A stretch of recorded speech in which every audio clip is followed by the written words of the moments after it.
여러분, 지금 XRP 보시는 분들은 오늘 이 영상 그냥 넘기시면 안 됩니다. 지금은 조금 올랐네? 이 정도로 보고 지나갈 자리가 아닙니다. 왜냐하면 지금 XRP가 드디어 정말 중요한 벽 앞에 다시 섰기 때문입니다. 그리고 이 벽은 그냥 평범한 저항선이 아닙니다.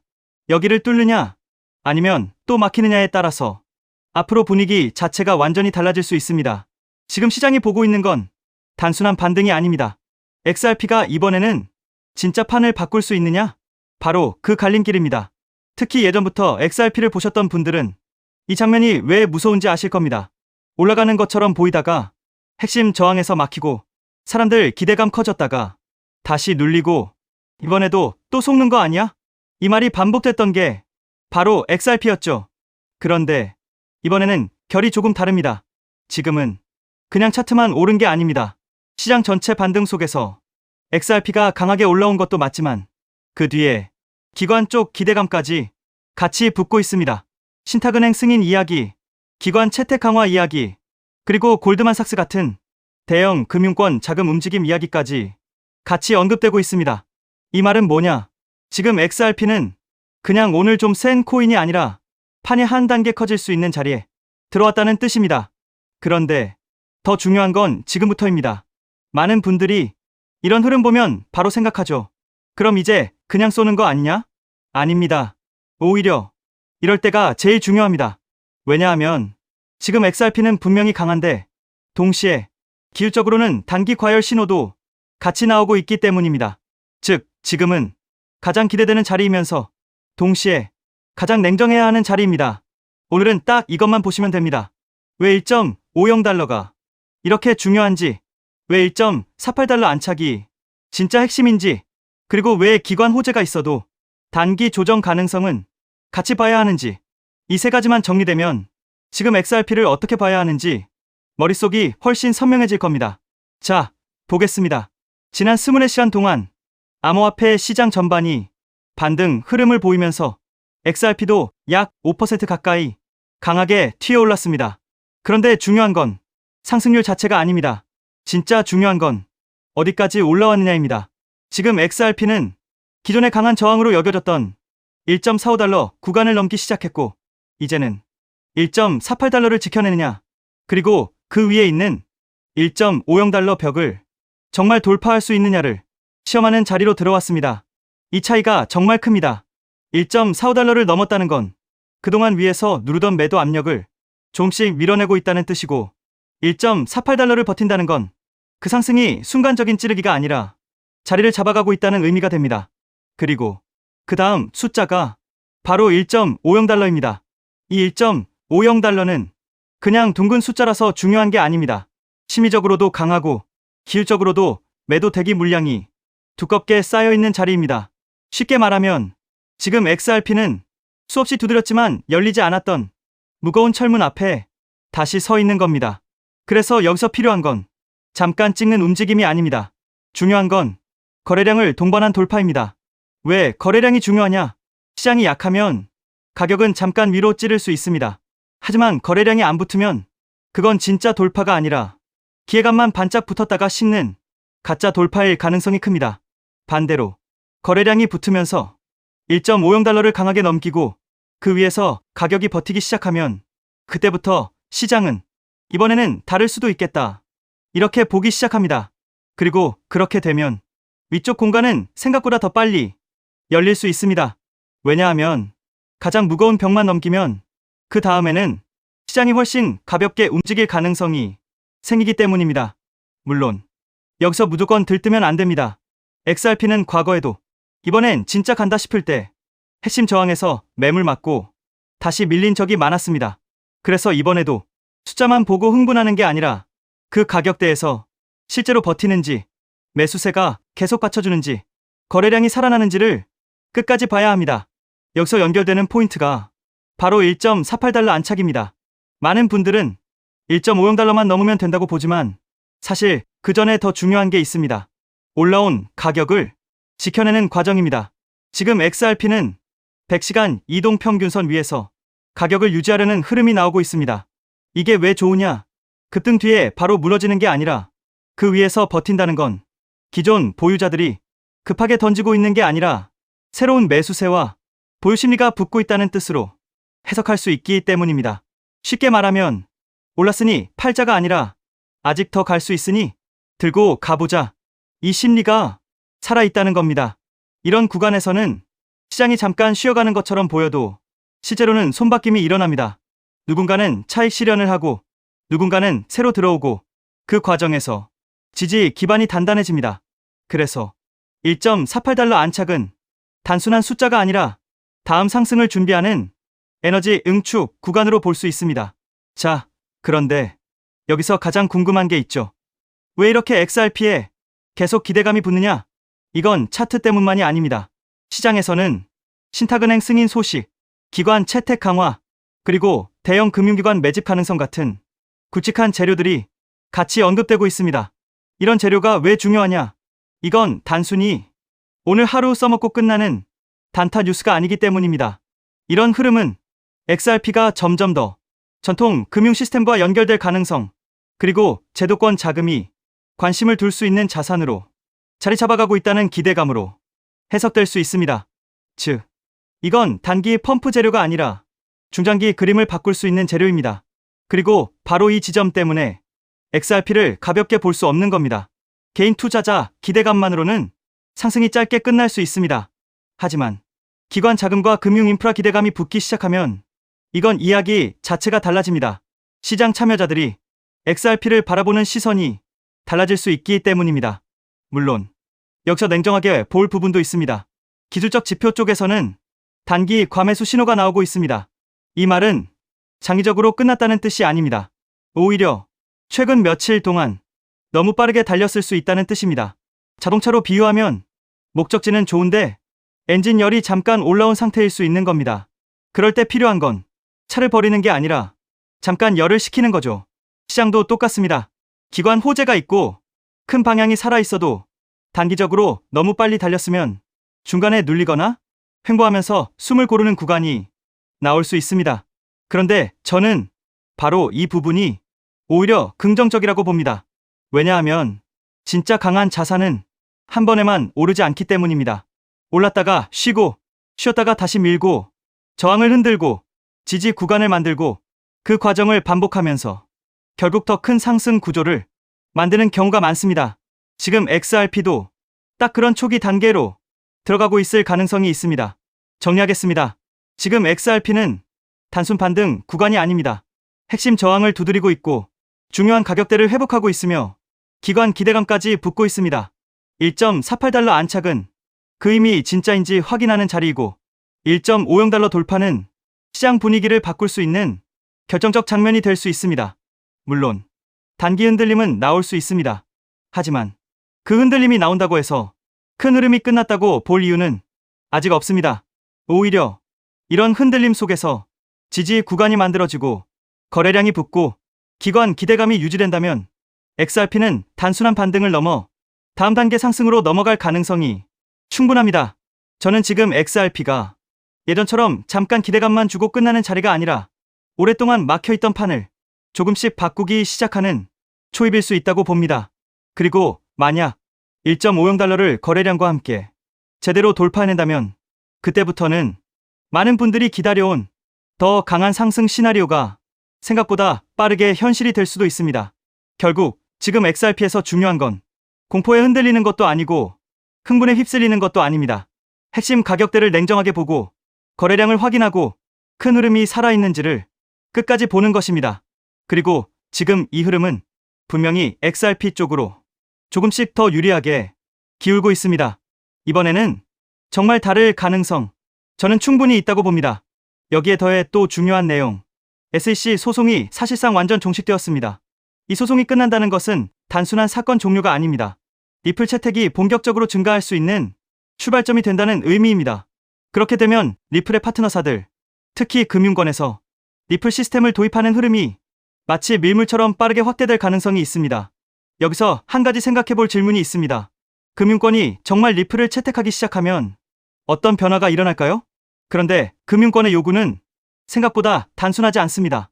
국가마다 규제가 다르고 지역마다 금융 환경이 다르기 때문입니다. 이러한 다양한 요구를 하나하나 대응하려면 리플 역시 지금보다 훨씬 높은 확장성을 확보해야 합니다. 그래서 자연스럽게 리플에게도 레이어 2라는 개념이 굉장히 중요한 요소로 떠오르게 됩니다. 리플 레저를 활용하면 국가와 국가 사이에서 자산을 이동시키는 것이 가능해집니다. 그리고 그 자산 이동 기록은 모두 리플 레저 원장에 투명하게 기록됩니다. 여기서 또 하나 궁금해집니다. 이 시스템이 실제 금융권에서 사용된다면 얼마나 많은 자산이 이동하게 될까요? 리플 레저를 통해 이동할 수 있는 자산은 단순히 암호화폐만을 의미하지 않습니다. 디지털 자산은 물론이고 앞으로 시작될 전 세계 은행들의 현금 자산까지도 이 시스템을 통해 이동할 수 있습니다. 이처럼 XRP가 글로벌 금융기업들과 사업을 확장해 나가기 위해서는 반드시 필요한 구조가 있습니다. 그것이 바로 레이어 2입니다. 레이어 2 없이 사업 확장을 시도한다면 언젠가는 한계에 부딪힐 수밖에 없습니다. 레이어 1과 레이어 2는 서로 경쟁하는 구조가 아니라 하나의 생태계를 만드는 공생 관계입니다. 여기서 중요한 질문이 하나 있습니다. 전 세계 은행들이 사용하는 시스템이라면 얼마나 다양한 기능이 필요할까요? 이 생태계가 커질수록 전 세계 은행들이 요구하는 다양한 기능을 제공할 수 있습니다. 그래야 생태계 자체가 스스로 돌아갈 수 있는 자생력을 가지게 됩니다. 즉, 뿌리가 깊은 구조를 만들어 어떤 서비스가 등장하더라도 자체적으로 처리할 수 있어야 합니다. 그래야 리플이 단순한 코인이 아니라 하나의 플랫폼으로 성장할 수 있습니다. 그리고 그렇게 되어야 리플은 장기적으로 살아남을 수 있습니다. 그래서 레이어 2는 단순한 보조 기술이 아닙니다. 레이어 2를 통해 리플의 확장성과 범용성을 높여줘야 리플 기반 블록체인 사업들이 대거 등장하게 됩니다. 그리고 그렇게 사업들이 늘어나면서 비로소 하나의 생태계가 완성됩니다. 여기서 또 하나 중요한 질문이 생깁니다. 생태계가 커질 때 가장 큰 수혜를 보는 것은 무엇일까요? 여기서 코인 시장에 아주 흥미로운 특징 하나가 있습니다. 레이어 2 코인들은 리플이 10배 상승할 때 수백 배 상승 기회를 얻을 수 있는 공생 구조를 가지고 있다는 점입니다. 그래서 많은 투자자들이 이 구조를 투자 전략으로 활용하기도 합니다. 이 원리는 주식 시장에서도 비슷한 사례를 볼 수 있습니다. 전기차 테마의 대형주였던 삼성 SDI가 약 15배 상승할 때 소형주였던 에코프로는 무려 700배 상승을 보여줬습니다. 같은 산업에 속해 있지만 상승률은 완전히 달랐습니다. 이것이 바로 생태계 구조의 특징입니다. 레이어 1인 이더리움이 2배 상승할 때 레이어 2 코인들이 수천 배 상승하는 현상은 이미 오래전부터 코인 시장에서 반복되어 왔습니다. 또 다른 예도 있습니다. 비트코인은 레이어 1입니다. 하지만 속도와 수수료 문제 때문에 실제 거래용 화폐로 사용하기에는 한계가 있습니다. 그래서 한 가지 질문이 생깁니다. 이 문제를 해결하기 위해 어떤 기술이 등장했을까요? 그 문제를 해결하기 위해 등장한 프로젝트가 있습니다. 바로 스택스입니다. 레이어 2인 스택스는 비트코인의 속도와 수수료 문제를 개선했습니다. 비트코인과 레이어 2 코인은 상승할 때 같이 상승합니다. 하지만 상승률은 완전히 다릅니다. 레이어 1인 비트코인이 2023년 10월 대비 2024년 3월까지 약 190% 상승할 때 레이어 2 코인인 스택스는 같은 기간 동안 무려 750% 상승했습니다. 그래서 자연스럽게 이런 결론이 나옵니다. 만약 XRP가 앞으로 10배 상승한다면 리플 레이어 2 코인들은 100배, 1000배 상승 가능성도 충분히 기대할 수 있다는 것입니다. 여기서 이제 가장 중요한 질문이 생깁니다. 그렇다면 리플 생태계에서 레이어 2 역할을 하는 코인은 무엇일까요? 첫 번째로 제가 우리 구독자분들께 소개해드릴 리플 관련 코인은 더 루트 네트워크, The Root Network입니다. 루트 네트워크 홈페이지를 보면 XRP Ledger Integration, 즉 다양한 블록체인을 XRP 레저로 통합하는 기능을 설명하고 있습니다. XRP 사용자들이 다른 코인들을 XRP 레저 환경에서도 사용할 수 있도록 확장해주고, 이 과정에서 루트 네트워크가 브릿지 역할을 하는 리플 전용 크로스체인 솔루션이라는 것을 확인할 수 있습니다. 그래서 리플 홀더라면 반드시 알아둘 필요가 있는 프로젝트입니다. 또 하나 중요한 특징이 있습니다. 바로 블록 리워드입니다. 리워드는 블록체인 네트워크 유지에 기여하는 채굴 활동에 대한 보상인데, 이 보상이 XRP로 지급됩니다. 즉, 루트 네트워크의 기축 통화가 XRP라는 의미입니다. 더 룬 네트워크는 XRP 확장을 위한 역할을 하지만 이더리움의 EVM 구조를 기반으로 레이어 1을 개발한 프로젝트이기 때문에 직접적으로 XRP 체인을 사용하지 않는다는 한계도 존재합니다. 하지만 지금 소개하고 있는 이 코인은 리플 블록체인에서 개발된 유일한 레이어 2 프로젝트입니다. 그래서 향후 XRP가 10배 상승한다면 이 코인은 100배, 1000배 상승 가능성도 충분히 기대해 볼 수 있습니다. 여기서 많은 분들이 이 질문을 하실 수 있습니다. 도대체 이 코인은 어떤 구도를 가지고 있을까요? 이 코인 홈페이지를 보면 메인 화면에 XRP 생태계를 위한 사이드체인이라는 프로젝트 목표가 명확하게 적혀 있습니다. 사이드체인은 XRP 체인을 더 원활하게 구동할 수 있도록 지원해주는 체인을 의미합니다. 그래서 XRP 생태계가 커질수록 이 코인의 사용처도 폭발적으로 늘어날 수 있습니다. 또한 이 코인의 이용자가 늘어날수록 XRP 역시 더 안정적인 환경에서 서비스를 제공할 수 있습니다. 그래서 이 두 코인은 공생 관계라고 볼 수 있습니다. 이 코인의 백서를 보면 XRP 레저의 포크라고 설명되어 있습니다. 하드포크와 비슷한 개념인데 XRP의 장점은 유지하면서 레이어2의 핵심 가치인 확장성을 개선하기 위해 추가적인 코드 개발 가능성을 열어둔 구조입니다. 그래서 이 프로젝트는 레이어2 스마트 컨트랙트를 담당한다고 설명하고 있습니다. 향후 리플 생태계에서는 결제는 레이어 1, 즉 리플 레저에서 처리되고 어플리케이션과 서비스 영역은 레이어 2인 이 프로젝트를 통해 처리될 가능성이 있습니다. 사실 이 부분 때문에 리플 기술 커뮤니티에서는 하나의 우려가 나오고 있습니다. 앞으로 이 코인으로 수요가 너무 많이 몰릴 수 있다는 것입니다. 레이어 2는 블록체인이라는 뿌리 위에서 꽃과 열매 역할을 하는 블록체인 애플리케이션들을 연결하는 역할을 합니다. 그런데 이 중요한 연결 구조가 거의 코인 하나에 집중되어 있습니다. 그래서 기술자 커뮤니티에서는 이 코인이 혹시 XRP보다 더 커질 수도 있는 것 아니냐는 우려까지 나오고 있습니다. 이에 대해 리플 CTO인 슈와르츠는 이렇게 이야기합니다. 새로운 체인이 등장한다고 해서 기존 체인의 가치가 떨어질 것이라고 걱정하는 것은 지금 걱정할 문제가 아니라는 것입니다. 즉, 이 코인이 너무 커질 것을 걱정하는 기술자들의 우려에 대해 리플 CTO가 직접 나서 진정시키고 있는 상황입니다. 이 장면만 봐도 이 프로젝트가 얼마나 중요한 위치에 있는지 충분히 알 수 있습니다. 이 코인은 재작년 12월에 출시된 아직 2년도 되지 않은 초기 프로젝트입니다. 현재 가격은 약 166원, 그리고 시가총액 역시 약 60억 수준입니다. 리플 XRP의 시총이 약 45조라는 점을 생각하면 아직 700분의 1도 되지 않는 저평가 영역이라고 볼 수 있습니다. 또한 전체 물량의 98% 이상이 이미 유통되어 있기 때문에 개발팀의 물량 언락으로 인한 추가 하락 위험도 크게 걱정할 필요는 없습니다. 이 코인은 리플과 직접 연결되어 앞으로 리플 생태계에서 핵심 역할을 맡게 될 가능성이 있습니다. 그래서 리플 CTO의 집중적인 관리도 받고 있습니다. 그런데 아직까지 저평가 상태인 이유가 있습니다. 리플사가 이 프로젝트에 직접 깊게 관여하고 있음에도 아직 공개적으로 크게 드러내지 않고 있기 때문입니다. 리플의 SEC 소송이 사실상 완전히 끝나 이제 금융권 사업 확장이 전략적으로 시작될 수 있습니다. 그 시점이 되면 이 코인은 폭발적인 움직임을 보일 수 있습니다.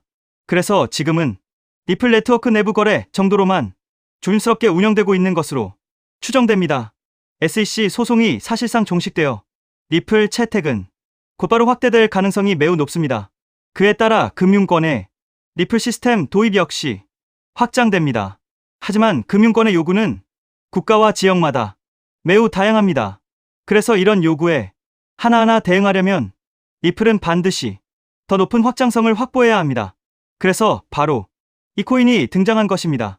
리플 생태계 확장을 가능하게 만드는 핵심 구조이기 때문에 기술자 커뮤니티에서는 오히려 이 코인이 너무 크게 성장할 가능성을 우려하고 있는 것입니다.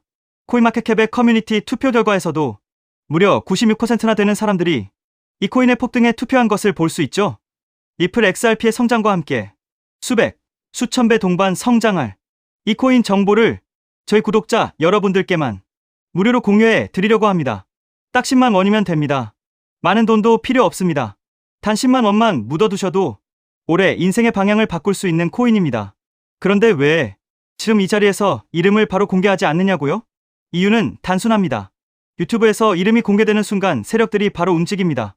가격을 흔들고 판을 뒤집습니다. 그리고 뉴스가 나오고 사람들이 몰리기 시작하면 그때는 이미 늦습니다. 이 시장은 정보가 퍼진 뒤에 사는 사람이 아니라 퍼지기 전에 움직인 사람이 가져가는 구조입니다. 결국 선점이 전부입니다. 이건 단순히 좋은 코인을 찾는 문제가 아닙니다. 지금 시장에서 2026년을 버티기 위한 필수 선택에 가깝습니다. 최근 시장 하락으로 원금 손실이 컸던 분들 많으시죠? 이 코인은 그런 분들도 한 번에 만회할 수 있는 가능성이 있는 구간에 있습니다. 그래서 저는 아무에게나 공개하지 않습니다. 저를 믿고 설문에 참여해주시는 구독자분들께만 이익은 코인의 이름, 진입 구간, 그리고 목표 가격까지 모두 공유드리겠습니다. 당연히 저는 10원도 요구하지 않고 무료로 우리 구독자분들께만 공유해 드릴 겁니다. 왜? 돈도 안 받고 이런 정보를 알려주냐고 하시면 제 유튜브 채널 좀 키워보고 싶어서가 다여서 구독과 좋아요 한 번씩만 부탁드리겠습니다. 방법은 간단합니다. 제가 아래 설명란에 구글 폼 링크 하나를 달아놓겠습니다. 이 링크는 여기 설명 보기를 클릭하시면 볼 수가 있는데요. 이 구글 폼 링크를 눌러보시면 이러한 창이 뜰 겁니다. 그러면 여기 구독자께만 드려요에 체크를 해주신 다음 리플 레이어2 코인 정보를 공유받으실 연락처를 자세히 적어주신 다음에 여기에 있는 제출을 눌러주시면 저에게 이 구글 폼이 날아오게 됩니다. 그러면 제가 이 구글 폼을 확인하자마자 적어주신 연락처로 연락드려서 제가 구독자인지 확인만 간단히 빠르게 한 다음 아까 말씀드린 리플 레이어2 코인 정보를 바로 공유해 드리도록 하겠습니다. 이 코인이 아마 2026년의 졸업 코인으로 이름을 올리게 될 수도 있을 겁니다. 최근 원금 손실이 컸던 분들도 한 번에 만회하고도 남을 수 있으니 최대한 서둘러 준비하셔서 제대로 된 수익을 만들어 보셨으면 합니다. 우리 구독자 여러분 힘내시고 긴 영상 끝까지 시청해 주셔서 감사드리며 마지막으로 구독과 좋아요 한 번씩 부탁드리면서 마무리하겠습니다. 끝까지 시청해 주셔서 감사합니다.